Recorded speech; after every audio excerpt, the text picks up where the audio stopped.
Welcome to the third vlog of my Vietnam series. আজকে আমরা যাচ্ছি দানাং থেকে হানয়। হানয় ভিয়েতনামের ক্যাপিটাল।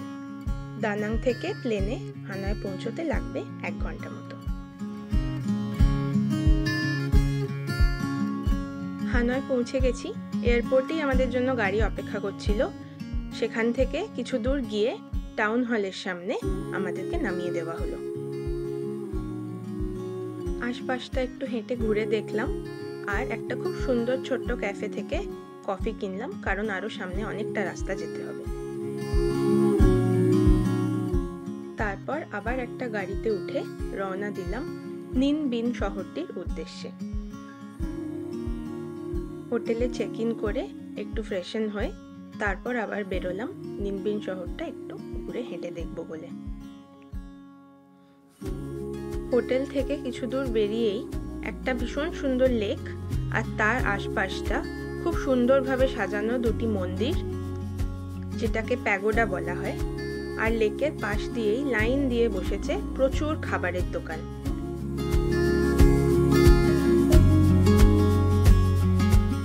তারপর ডিনারে গেলাম কেএফসিতে। ভিয়েতনামিজ কেএফসি কেমন হয় দেখবো বলে। একই রকম, শুধু সসগুলো একটু অন্য। হয়ে গেছে পরের দিনের সকাল। আজকে আমরা সারাদিন ঘুরে দেখব ট্র্যাং অ্যান এরিয়াটি। এই ট্র্যাং অ্যান এরিয়াটি পরে ইউনেস্কো ওয়ার্ল্ড হেরিটেজ সাইটসগুলির মধ্যে একটি। আর এর মধ্যে দেখা যাবে নিন বিন, ট্যাম কক আর মোয়া কেভের মতো আরো অনেকগুলো জায়গা।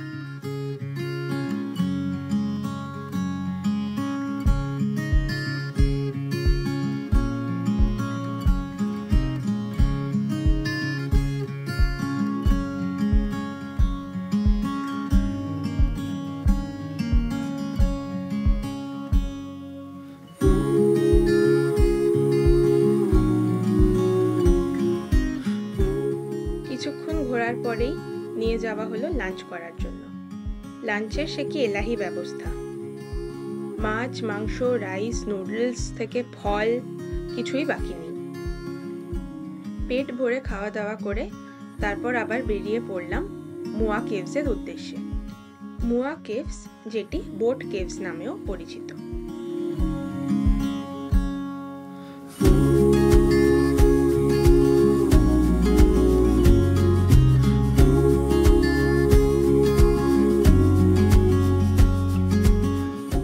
উঠে পড়লাম এই নৌকোয়।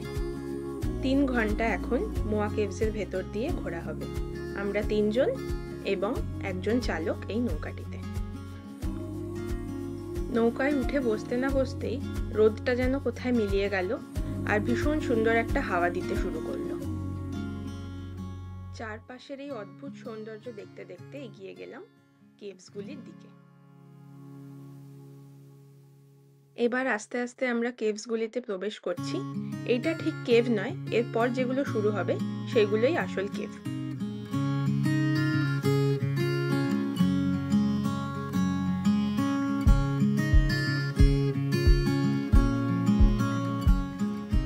এই যে এবার এসে গেছে আমাদের প্রথম কেভ। কেভে ঢোকার মুখে কেভের নাম এবং কেভের হাইটটা লেখা আছে। যত আমরা আরো ভেতর ভেতর ঢুকবো এই মোয়া কেভস এরিয়াটার, কেভসগুলো আরো তত নিচু হতে থাকবে। মানে আমরা নৌকা নিয়ে যখন যাব তখন মাথা নিচু করে করে ঢুকতে হবে।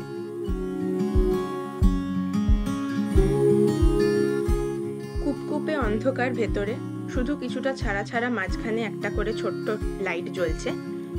এক অদ্ভুত সুন্দর অনুভূতি, ভাষায় বোঝানো যায় না।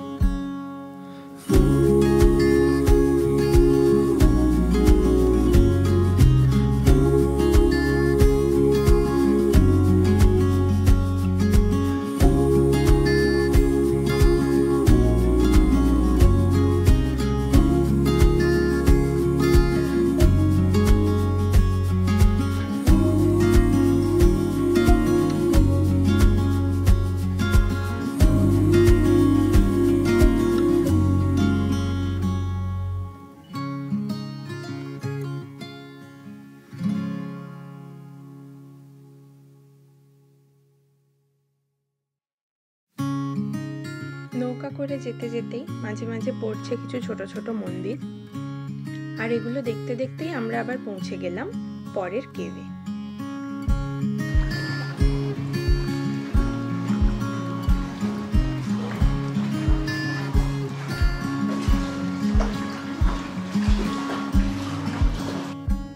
ভিডিওতে দেখে ঠিক বোঝা যাচ্ছে কিনা জানি না, তবে এটাই ঢোকার সময়ও মাথাটা বেশ কিছুটা নিচু করে ঢুকতে হলো।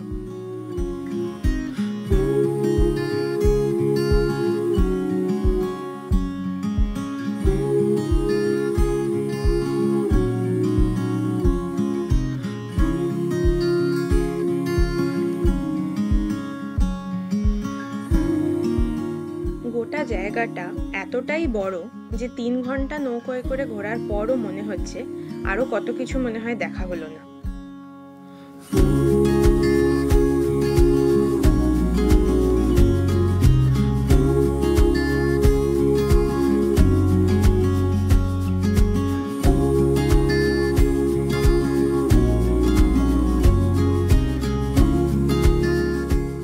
মাঝে মাঝেই পড়ছে কিছু ছোট ছোট ব্রিজ, যার নিচ দিয়ে নৌকাগুলো সব যাচ্ছে। এই ওপরের ছোট ব্রিজগুলো দিয়ে গাড়ি তো যেতে পারবে না, কিন্তু ছোট ছোট সাইকেল নিয়ে লোকজন প্রায়ই যাতায়াত করছে। চারপাশ দেখতে দেখতে পৌঁছে গেলাম লাস্ট কেভটার এন্ট্রেন্সে। এই কেভটা সব থেকে নিচু, মাথা একদম নৌকার মধ্যে শুইয়ে দিয়ে তারপর ঢুকতে হচ্ছে। ভেতরে গিয়ে যদিও আবার মাথাটা আস্তে আস্তে উঠিয়ে নেওয়া যাচ্ছে। নৌকা চালকই বলে দেবে কিভাবে কি করতে হবে।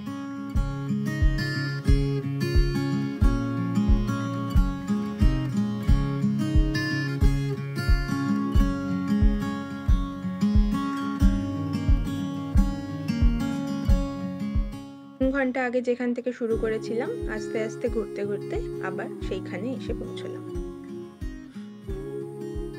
তারপর যাওয়া হলো আজকে শেষ ডেস্টিনেশন ড্রাগন মাউন্টেনে। ওপর থেকে দেখা যাচ্ছে অপূর্ব সুন্দর প্যাডি ফিল্ড।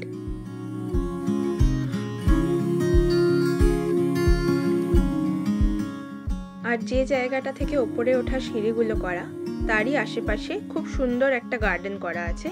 সেখানটাই হেঁটে ঘুরে কিছুক্ষণ দেখলাম। এটাও একটা ন্যাচারাল কেভ, তার ভেতর দিয়ে ঘুরে কিছুক্ষণ দেখে এলাম। সারা দিন গরমের মধ্যে ঘোরাঘুরির পর ভীষণ গরম লাগছিল, তাই এই ঝর্ণাটা দেখে আর নিজেকে আটকে রাখতে পারলাম না।